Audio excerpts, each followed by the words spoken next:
I said, hey, welcome to the Man Cave Happy Hour.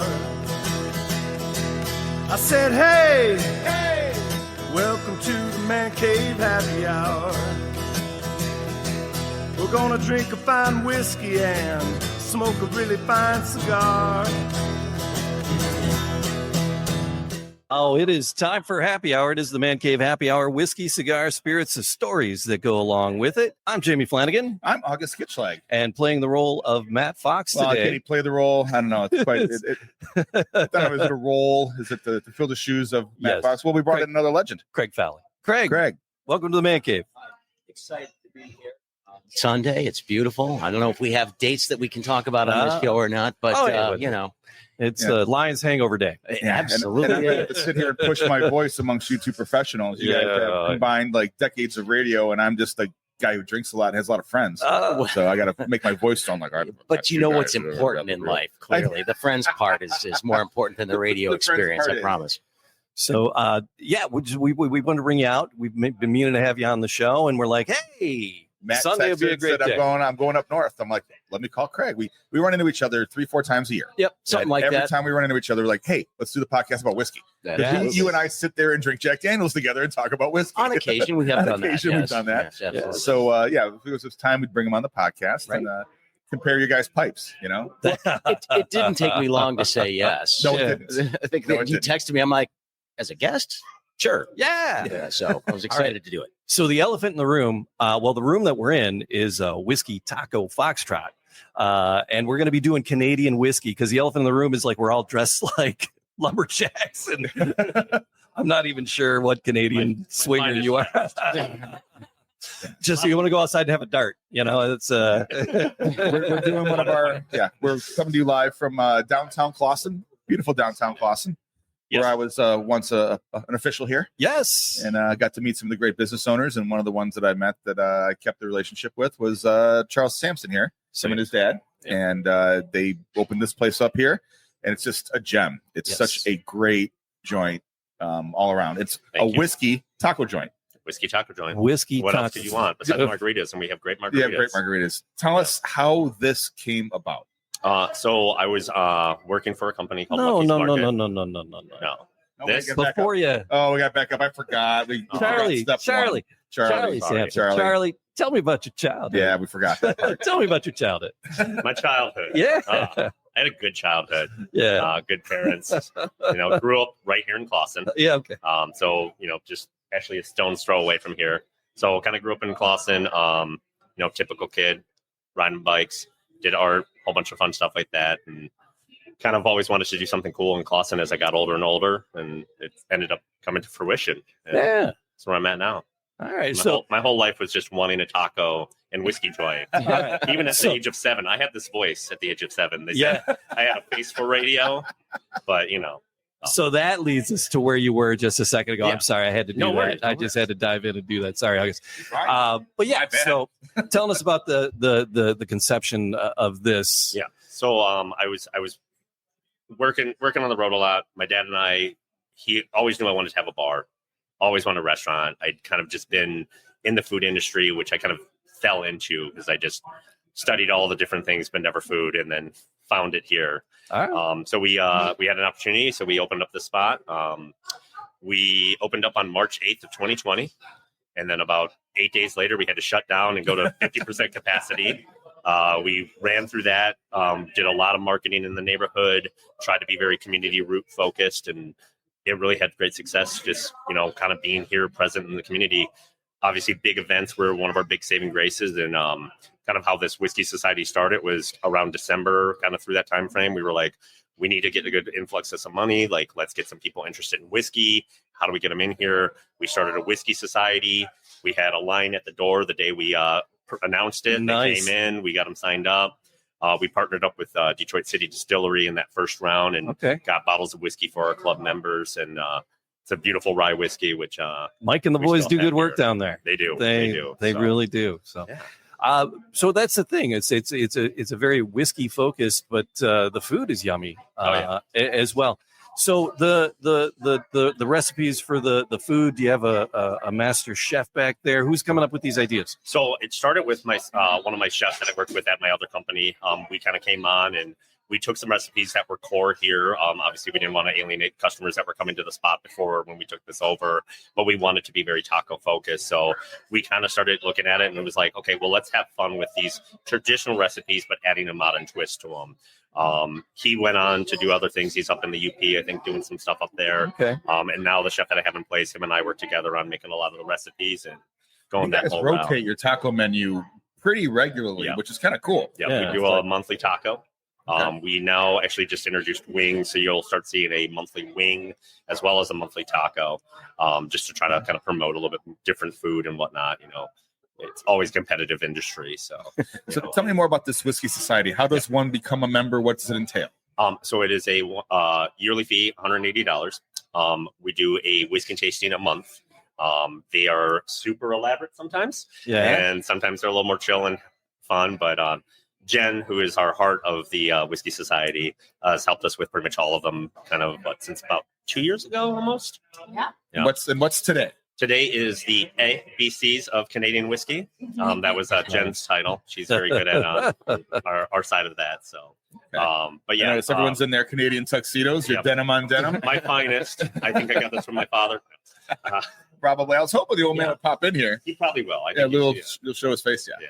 So the old Master Chief, who was a military retiree lifer. I was going to say the name obviously has something to do father with that. was 41 years in the Navy. Which NSA, and just he's been a lifer and loved it, and I think he'd still be in today if they would let him. So yes, because he has more stories to earn and tell. He will tell them to you when he gets here.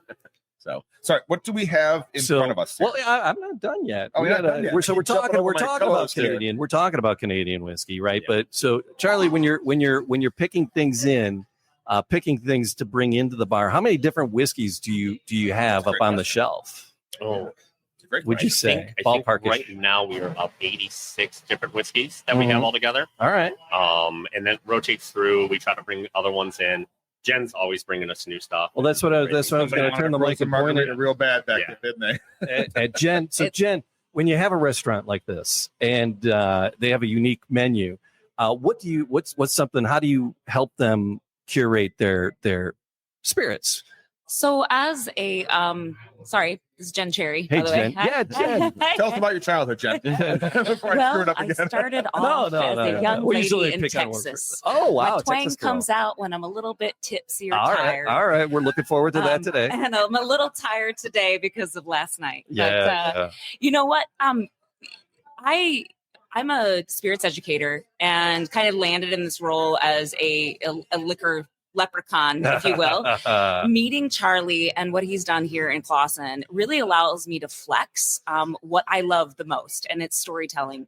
Storytelling with every bottle has a history, has an artistry, and we just do that here. I think that we give people a story through time with what's on his back bar. Yeah. Every one of those whiskeys, tequilas, they have their own individual mark and make of something beautiful, and sometimes they're silly with how we got there. Like certain brands, flavored whiskeys as a category, some people poo-poo on it, right? People will cringe just at the word, right? Flavored whiskey, yeah. But if you look at it, a flavored whiskey is just a bartender taking a spirit off the back bar, adding some bitters to it and some sugar.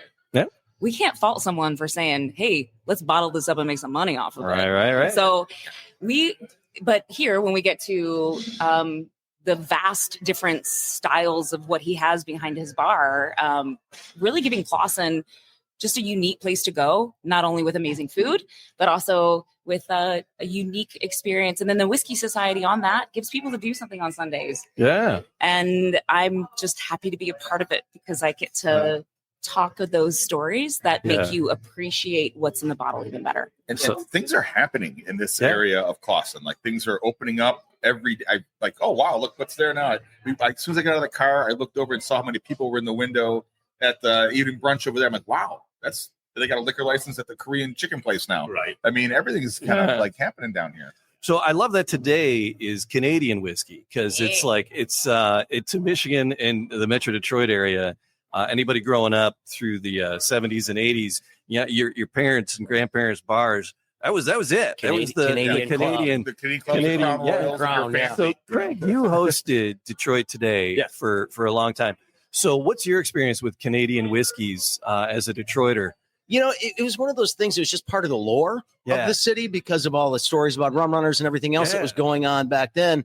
And, the Hiram Walker Distillery, the Canadian Club sign that used to be on the other side of the river that you would see. And, of course, trips day every once in a while. To Windsor. 18-year-olds heading over. When you turned 18, you were heading over for the party. You're going to Windsor because we were allowed to go there when we couldn't here in the United States. So, I mean, it was just always there. Yeah. Now, that doesn't mean that I appreciated it back then because it was just a means to an end in a lot of ways. And I think that sort of attitude about Canadian whiskey is sort of stuck around. Yeah. Whereas bourbon gets the spotlight, Canadians sort of get the Canadian short Club shrift. was the gateway whiskey for all of us at a certain age. Right? And if we were fancy, we were stealing the Crown Royal off of Grandpa's. Crown Royal was always a little too sweet, but compared, I can't handle their flavored ones. Like I got gifted a bottle of the peach, and I'm like, I can't drink it. Give me regular, and I'm fine. Mix it with the right stuff, it might be decent. I don't like to disparage certain whiskeys at all or spirits because who knows, I might have to try to sell it tomorrow. But there are so many out there that I'm like, how am I going to put lipstick on this pig?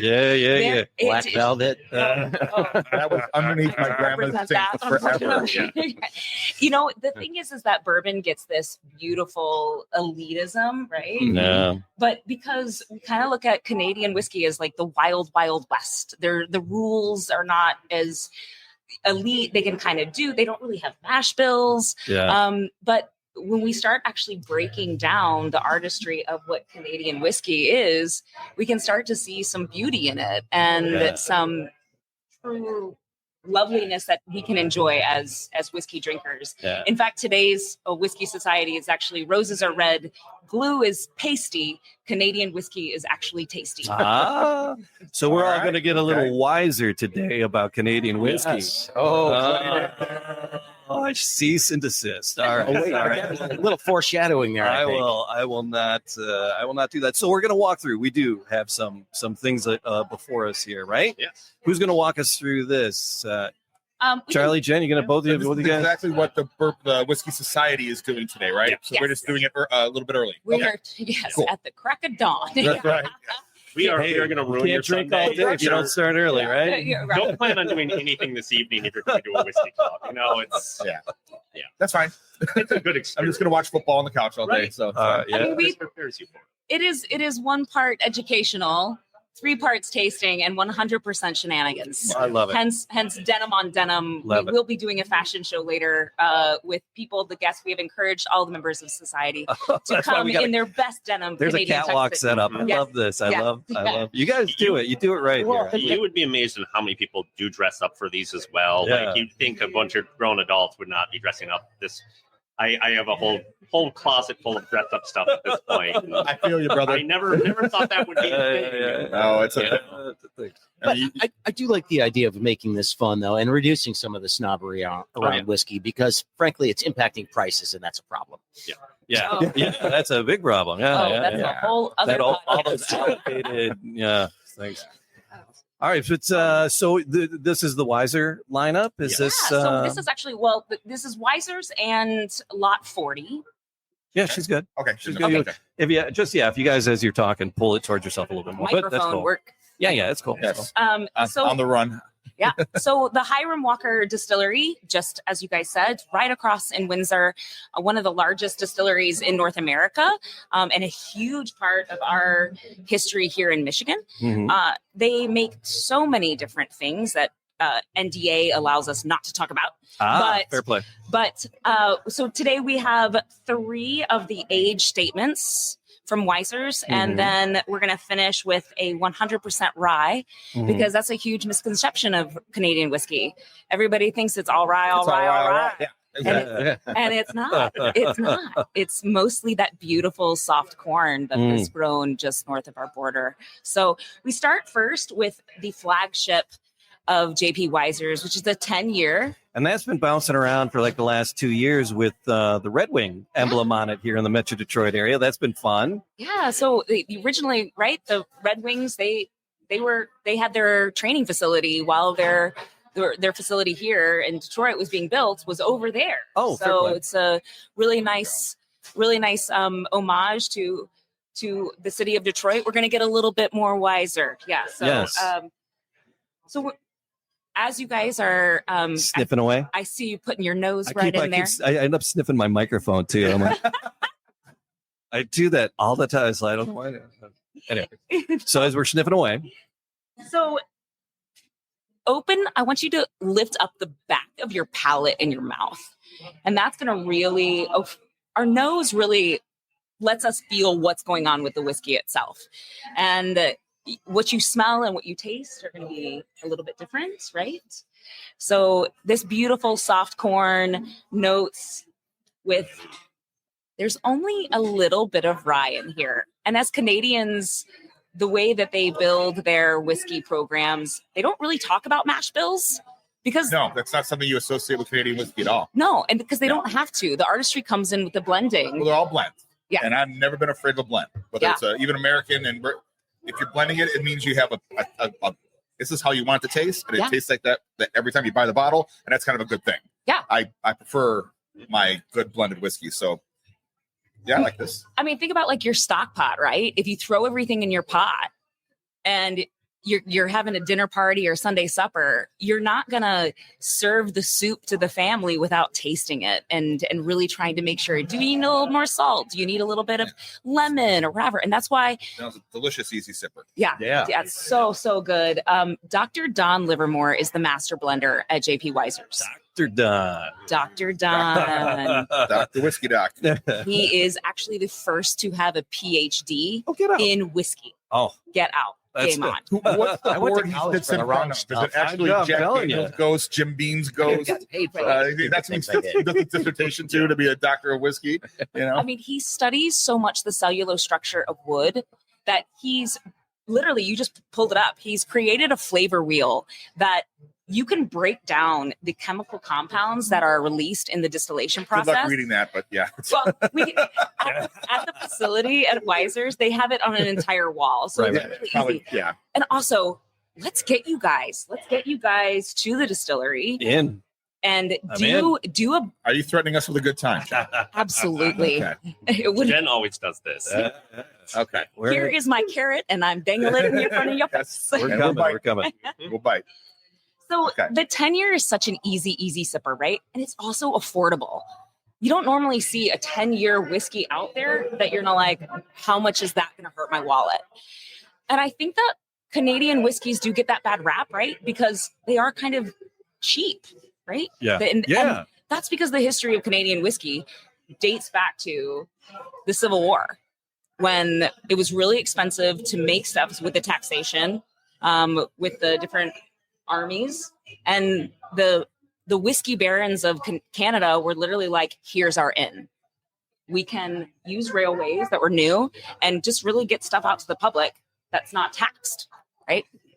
So I'm not getting like a lot of, I'm getting whiskey. It's whiskey. And it was like the third sip. I'm finally getting wood, and it's woody yeah, is what I'm getting. So it's a straight up woody. It's not oaky or it's just wood is what I'm getting on the 10-year. But yeah, it's a nice easy sipper. so the distillation process, the fermentation process, it's really cool when you go to the facility because you see the grain elevator, you see the farmers come in with their big trucks, and they have this big giant probe that they put down into the back of the trucks for the farmers, because farmers are smart. Yeah. They'll put their good grains right on top, Yeah, and yeah, they'll yeah. hide their other stuff in between. Yeah. It's a good batch. Yeah. But there's a reason why the person who's running the grain elevator is behind bulletproof glass. Because if that's your harvest, right? Yeah. You're just like, nope, not good enough. You got to go on down the road and make gasoline. The ethanol, right? Right. That's the way that, and I see you're looking at the too. color, right? Yeah. I drank my first one, so I didn't look at the color. So what does age do to color? If you're starting to see, as you hold up the 15 and the 18 that we're going to be tasting, you'll start to see the throw offs of that, right? So back in the day, basically in the 1900s, nobody was really, people were coming to get their liquor with whatever vessel they had, right? Right. So whether it was a glass vat, whether it was a buckets, whether it was a barrel, well, that barrel used to maybe carry fishki. Fishki. I'm not down for that. Little kippers with my whiskey. Little herring. Little. Herring. Yeah. So we started charring the barrels, right, to kind of get rid of all of those odors. Here in there you go. America, in order to be called bourbon, right, you have to have a new charred American oak. Yeah. Well, you don't really have any of those. You don't really have any of those legalities when we look at Canadian whiskey, but they're just going to do it anyway because it adds something to it. You know, charring There's the barrel. a whole nother flavor to the 15. Oh yeah. It's, I mean, just that fight. It's a whole different kick in the mouth. There's an it's an entirely different aroma. Everything about it's different on it for sure. I was like, whoa, okay. Jen, on these, I feel they are using the ex-bourbon cask. Yeah.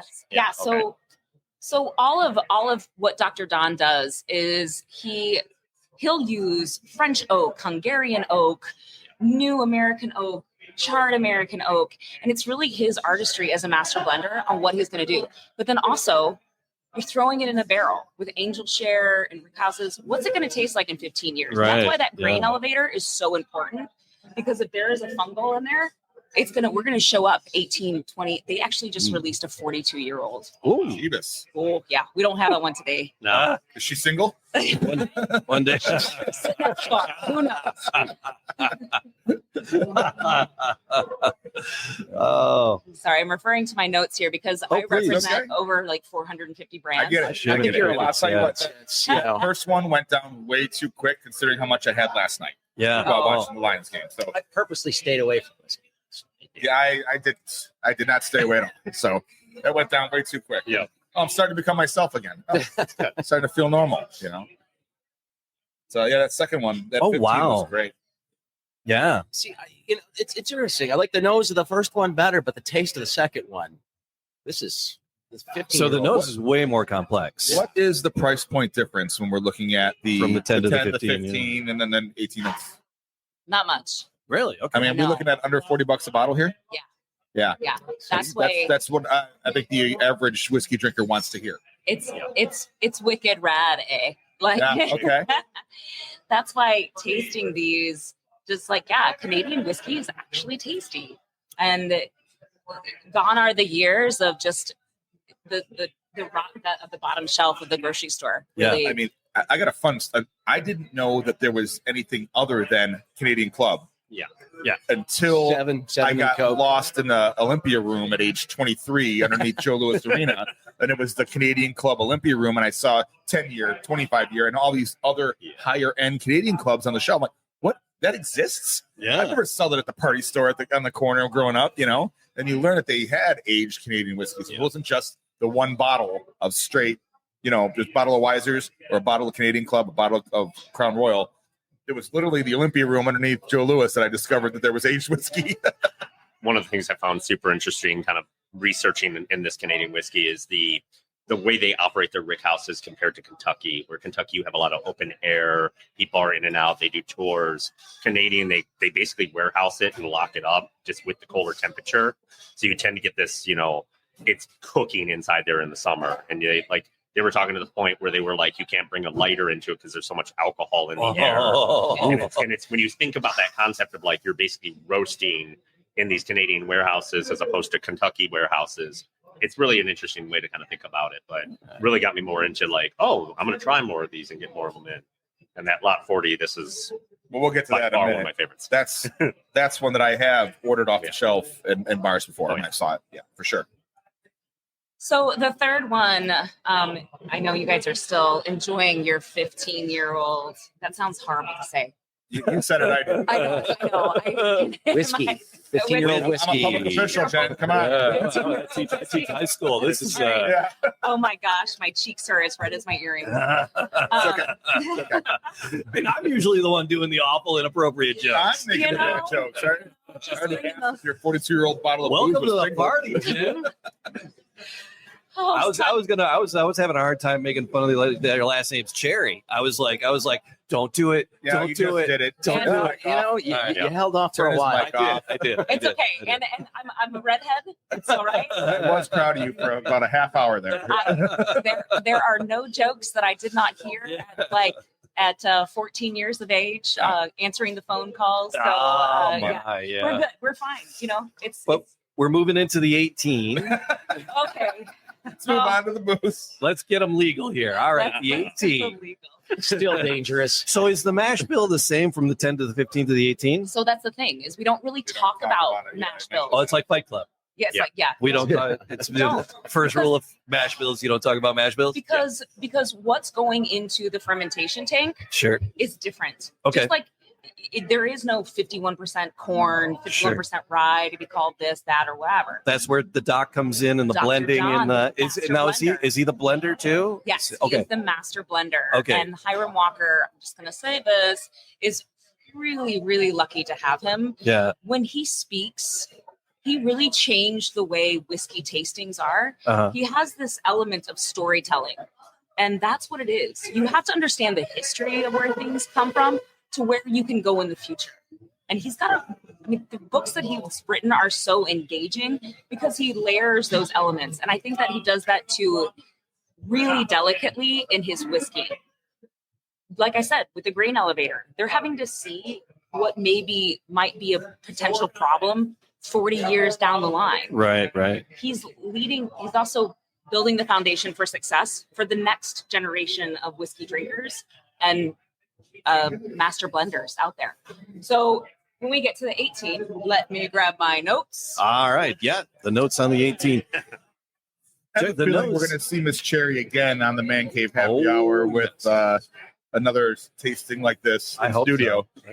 Well, yeah, we could. Yep. If you think you got your chops now, We're just No, a hop and a skip no. from here. So. I'm barely keeping up with water at this point. you're doing great. Just tell them it's going to be fun. yeah. It'll be fun. How many times have I said that to you in the last 24 hours? Can I wear my orca costume? Next time, yes. That's fine. Yes. Well, we have a full-blown studio with a full bar in it and everything, so you're always welcome to come and join us there. I would love that. Yeah, Thank you guys. we'll I find appreciate it. something for you to plug there. All right, so we're on the 18. The 18. The nose seems softer. Mhm. The nose, it seems like there's less of a nose.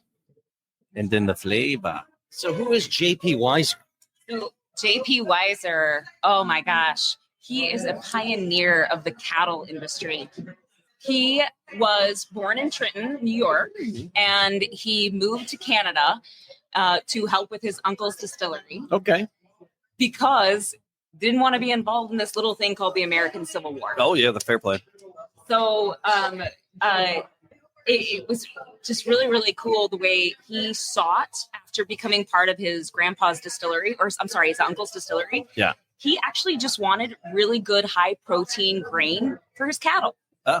And if you have your spent mash bill not mash bill, your spent grain, it's higher protein, fermented, and the cattle would grow faster, hence being able to go to slaughter quicker. Yep. And therefore, it's just an industry. We can't talk about whiskey as a whole as a category without talking about the whiskey barons of Canada, because they literally changed how we drink whiskey in this country.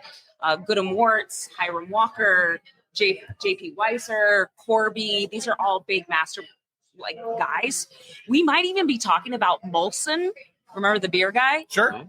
We might be talking about him had he not sold his distillery 2 years before the Civil War. Well, there you go. Yeah. I think he did okay in the beer business, though. Yeah. I think he might have done okay. But still. Yes. This is the 18. It's just easy. There's smooth trouble. It's smooth is an overused word, but I'm grappling for help me out. Something smooth is it? But But it's got a big flavor profile to it, though. I mean, so yes, I mean, most people I think associate smooth with being easy to drink, but I like a lot of flavor in my whiskey. This has got very Well, lot of stuff going what's on. your daily drinker? Like, what's your bottle at home if you're going to have one when you're watching, NCIS reruns? I like to have Woodford Reserve at the house. Okay. Yep. But I mean, Buffalo Trace is always something that I like, and when I'm feeling it, Benchmark, which is the low end Buffalo Trace, is welcome in my home. Yeah, it's cheap, but it's got a nice hit. Benchmark, I'll tell you what, it's underrated and it's ungodly cheap. And so it's one of those things that my goal is always to find something that I really like to drink for the least amount of money possible. And all the things I like to drink get more expensive because people find them. So, hey, Canadian whiskey may be an avenue to travel here. My dad and I right now are on this is Elijah Craig rye kick. Yeah. And we can't have enough of it around. Yeah. And it's just kind of it's the price point is right. It was Old Forester during COVID. Yeah. And you got that $26 bottle of 100 proof, 110 proof Old Forester at Kroger. Right? That's what started our rye, pattern. But during the podcast, we've had more and more Canadian whiskeys. And what was the one we did with from the wine garden? The Caribou Crossing. Yeah. Caribou Crossing. The Blanches of the North. We'll have a maple old fashioned at the end of our tasting today. Oh boy. All right.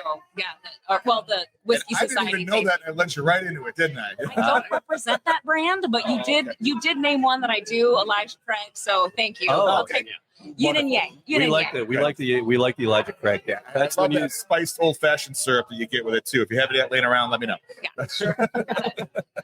Would you guys be surprised to hear that this is 100% corn? Get out. I'm kind of shocked on that.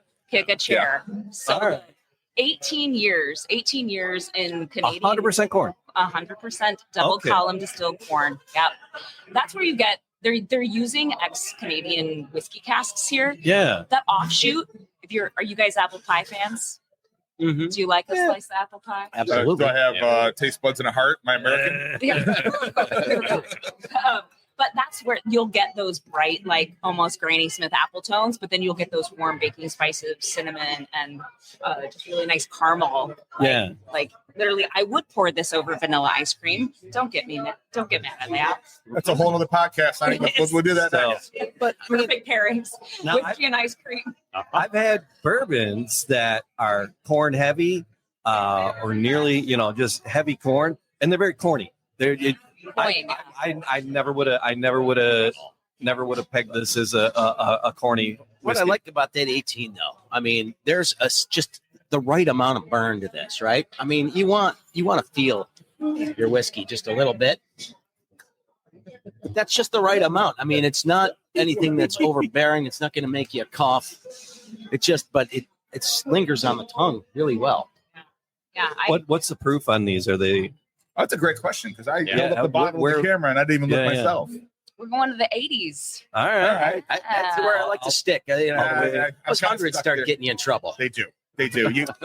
Well, if you're not afraid of mixing, the hundreds with a Canadian, Canada Dry, is my favorite to mix 100 proof or 110. Yeah, because you get some of the burn still. Vernors has a little more flavor to it. It takes away some of the whiskey, but I know that the whiskey distributors, you ask them, how should we drink your whiskey? The answer is always, however the F you want to drink it. Absolutely. Right? I'm not going to dish on your delish. You do whatever you want. So I never hesitate, but we do compare what our mixers are for some of the higher proof ones. We've talked about that. The Sprites, water, a lot of ice, a little ice. A lot of ice. Yeah. That's my go-to there. Yeah. I got to dilute it. As someone not from Michigan originally, I'm a born Texan, raised in Chicago, now living in Michigan. But my husband's a Michigander, and Vernors is his favorite mixer. Oh, the diet one I can do, but otherwise I'll take it over ginger beer anytime. Yeah. Ginger beer, a little heartburn goes with that. Yeah, you got to do the diet ones. Otherwise, they're so saccharine and it kind of dominates the flavor. And speaking of saccharine, don't you you said corny earlier? Yeah. And those 100% corn American whiskeys that are very popular right now. Yeah. And that's just because of innovation. We have to kind of change our thought process of whiskey because the cellular structure of wood is not the same. Yeah. So it's the first time the cellular structure of wood has come up on the Man Cave Happy Hour. We've been doing this for a couple of years now. You guys never talk about wood? Oh, we talk about the wood, yes. Not the cellular structure. Not the cellular structure. That phrase, that's the first time that phrase was up. I was going to say. When we talk about how important the barrels are and how important the wood is. Yeah. I mean, I'm a liquor lady. I'm a lady that knows a lot about wood. So. All right, so on to the lot 40. All right, so much like the Beatles, 3 down, 1 to go. All right. That- We're So starting to fill up here at WTF. You can hear the crowd. filling in behind us. the whiskey The fans Whiskey are rolling. Society is a little rowdy. Yeah. On a Just a Sunday at 12:42. You gotta love that. we can't talk about Canadian whiskey with the misconception that it's all rye without actually tasting And all right. an all rye. Yeah. So Lot 40, this is named after one of the first master distillers at the Hiram Walker's facility. When his family came to Canada, their plot of land was Lot 40. Oh, okay. Oh, there you go. Okay. 100 This is the okay. stories behind the spirits that we talk about here on the Man Cave Happy Hour. All right. And this is a bartender's dream. One of the reasons why you'll see Lot 40 around is because rye brings something to the party, like vodka. Vodka keeps the lights on, but gin is really what makes a cocktail when we look at like martinis. Rye. I don't disagree with you there, and that people will argue that all day, but Yeah. gin is the cocktail party spirit. Yes. It really is. And if you guys ever want to have gins with Jen, I'm down for it. Write that down. She's But when we talk about crafting a cocktail, right? I talked about the bartender's job is to take a spirit, add some sugar to it, add some bitters, maybe some juices or whatever. Rye with those beautiful baking spices, as opposed to soft corn, really lends itself to cocktail creation. It's not, well, I'll drink it neat, I'll drink it on a cube, but when you want to put some citrus or some bitters or a tincture or something like that, rye is really where you start to be able to flex. And rye is crazy because we haven't really been talking about that category for more than 5 years. It used to be something that you threw away. It was just whiskey. No one said rye whiskey. You said whiskey. Rye, It was either bourbon or whiskey. And the rye part was kind of taken out of it. And you're talking about the mixing of cocktails and putting the bitters in and the syrups and all that. I was always, for years and years, under the impression that was America's way of consuming shitty liquor. Yeah. Because it was the Prohibition era when you couldn't It was get bad. anything that was. So you put all the sugars in it, you put all the other things in it to make it tolerable. And we don't necessarily need to do that now, but that's the way you sell the booze to people that aren't liquor drinkers now. Well, you know? I mean, you asked at the beginning, what was my experience with Canadian whiskey? I mean, it was just something you mixed with Coca-Cola back then. Yeah, That's what yeah. the- Get the job done. You had 7 and 7, or you had Crown and Coke, or you had Canadian and Coke. And I mean, that was basically what people 7 did. and 7 is still the standard bowling alley and wedding reception drink of choice. Yeah. Exactly. And I mean, I have a new appreciation. I mean, I haven't really delved into Canadians too much. I've had a couple, but not as much as I have with Irishes I had or a Scotch. bartender at the This is tap room good. in Grosse Pointe point out Lot 40 when they didn't have the Elijah Craig. You're like, you're gonna try the Lot 40. You're gonna like that. I'm like, is that even? It's you're gonna like it. And since then, I've never shied away from a bottle I saw on the shelf because the price is right for the flavor. Yeah. You're looking at about $40 a bottle. Jeez, And really? It's something that you can break out after a dinner. This goes amazing with a cigar if you guys are cigars. Well, that's his side of the Man Cave Happy Hour. There's Yeah, a cigar in the logo, but I don't enjoy that part. Yeah. That's the smelly part of this podcast. But what's crazy, right? If we go back to the front of our tasting, we go to the back of our tasting. The Weiser's 10-year is 90% corn and 10% rye. Canadians still call that a rye. Yeah. The Lot 40 is 100% rye. So of course we call it a rye. That's why the Canadians are like the wild, wild west of when we look at all these rules and regulations. Well, there is American snobbery about blends, period. Yeah. Oh, yeah. It's a judgment that comes down right away. Oh, it's blended. It's not a single barrel from one guy's basement that's been there for 20 years. Yeah, no. Grandpa's recipe and blah, blah, blah. But it has sat there in a certain rick house under lock and key with a federal bond stamp on it for so many years. There is a certain snobbery in the American bourbon drinking, as they got to do that to keep the prices up, I think. For flavor wise, I've always said this since we started this podcast. I never shy away from a blend because it always tastes good. It always tastes consistent. Consistency. That's the thing. Huge. Yeah. It's you get a barrel pick from a thing. It's like, oh, we love this. There's this one that we love. Yeah. And we drank it. It was gone. And we're like, oh, we're never going to have that again. It's fun to get them, but it's always great to find something that you're going to have to consist. You got to know what you're getting. We found a bottle of Old Soul that was gifted to the podcast. Old Soul from Mississippi. Wow, was that good stuff? We hid it in the back of the cleaning closet so no one would know it was there in the studio, and we knew what it was, and we'd go get a dram every once in a while. Yeah. But that was when it was gone, it's gone. When it was gone, it's gone. We've had another one. They were good, but they weren't as good. Yeah. Right. So So weren't as good as that first one. And that for me, that's part of the problem, right? Is that it's become a commodity. Yeah. Sure. And you've got people who have these bottles and hoard them and don't appreciate what they're about, but they just have it because they can say, "I've got a bottle of Pappy in my house." Okay, great. You paid $3,000 for a bottle of whiskey. Good Lord. I can find whiskey that tastes just as good to me Yeah. for $35. Do you like pencils? You Oh, know, Yeah. there. I mean, it's just that's it. Like I said, the goal for me is always to find the best stuff I can for the best price point. And that stuff was delicious. Yeah, thank All you. of these were good. Yeah. Thanks. Yeah.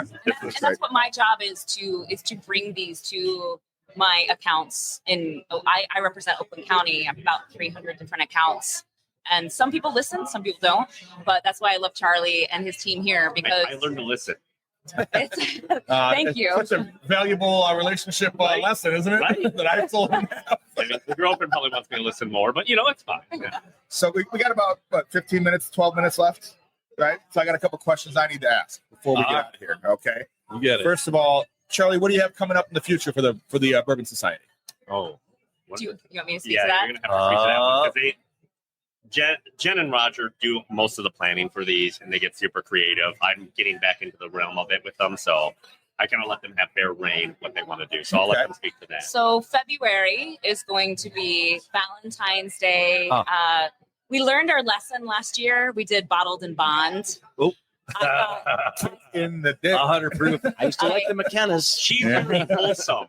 I wanted to do bonded together. Oh. for Valentine's Day. Yeah. It turned into a Monty Python sketch. Bring out your dead. Bring out your dead. I wish it were that. No, No. Charlie got me a riding crop because it was bondage. Wow. That's even better. Yep. But we realized with the amount of Ubers we had to Oh, order. good Lord, yes. And we did Whiskey Taco Foxtrot does not condone drinking and driving. No. Please get home safely. But we learned maybe 100 proof or overproof all the time was not a good idea. Sure. So this one we're gonna do melt in your mouth. Okay. All It is right. What kind of toy are you going to buy for that one? We're gonna. No, we're doing Chocolate. chocolate and whiskey pairings, All right. which will lead us into Dirty Scout for March, which was really It's a yearly.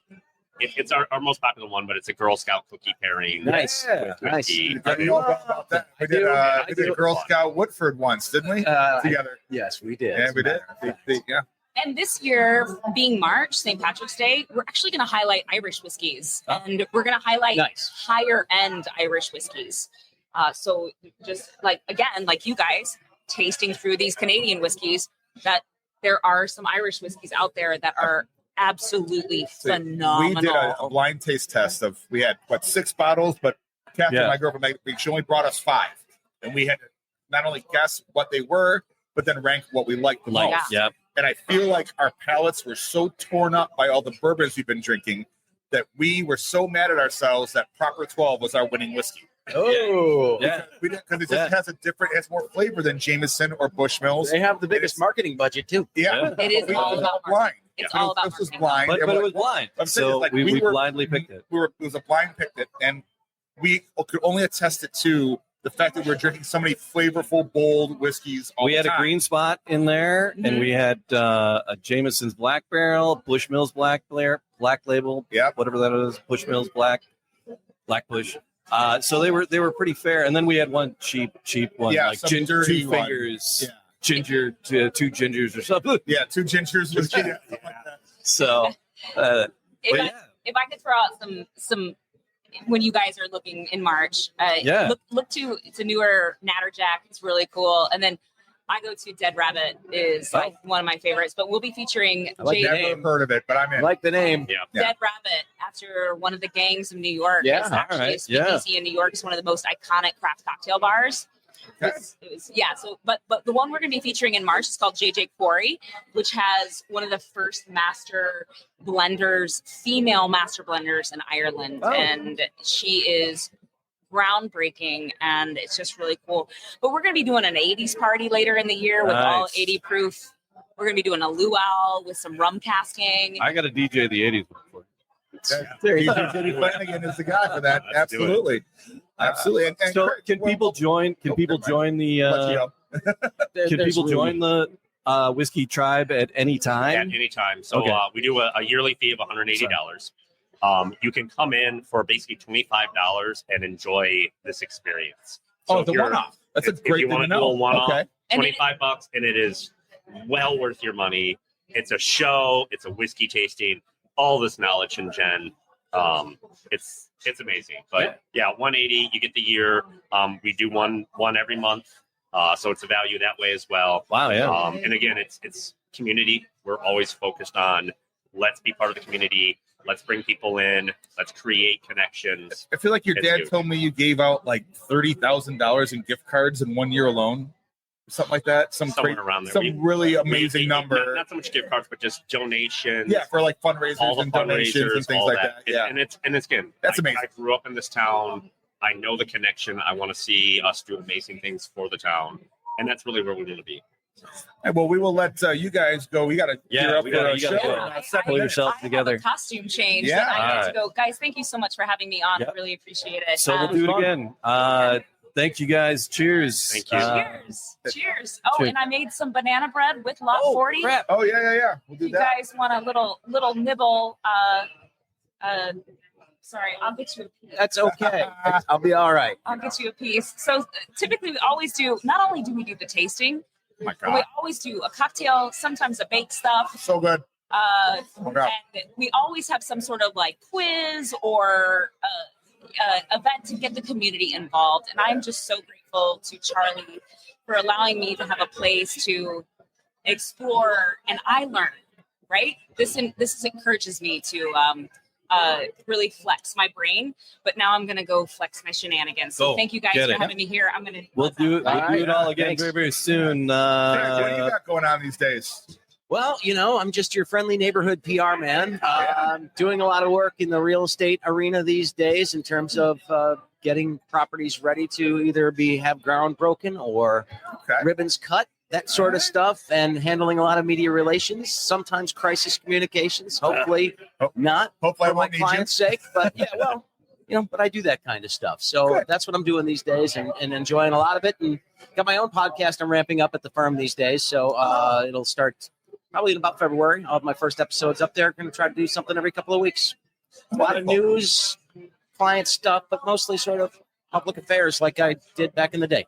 Wonderful. Love it. Craig, we're gonna have you back for sure. I hope so. This was a lot of fun. Yeah, we'll do more. Charlie, we're gonna invade your space too more Please. often. Yeah, Thanks I for love it. It's been fun. thanks for You know, having us. Jen's so knowledgeable. I had to bring her on. So Yeah, we're I gonna figured you take guys would advantage have of fun that. with We're Yeah, gonna take advantage of that in the future. yeah. Well, And she left all that whiskey behind. I know, So Well, yeah. and Clawson. I mean, what the heck is going on in Clawson? I know. I live in Ferndale. I haven't been up here in a while. This place is amazing. New It's- buildings. It It's, has it's a been lot like booming. Ferndale. It's We've- boomtown. We've got a nice, basically a restaurant association that we're trying to get things going. Like you have a very restaurant strong dates DDA down and there things too. like that. Yeah. It's Social district in the summer, better weather, you can come around, have a cocktail, walk around downtown Clawson. Nori Pooch is amazing. Weiser Distillery, love it. Grand River, Gus Snug. I love Gus O'Connor's out in Rochester. I love going to them. But, it's a whole town of people supporting each other, restaurants supporting other restaurants. We're all competitive, but we all like to help each other out. nothing I like think that's the important thing. nothing like a good old fashioned real downtown. Yeah. That you guys have, it's and huge. building they're up that moving infrastructure tables is around huge. here that's filling up so fast. I know. Yeah. We had about 10 people add on last night. Oh, nice. Oh, very good. I think they had to console, the sadness at this point. This place is Fair great. play. Thank you.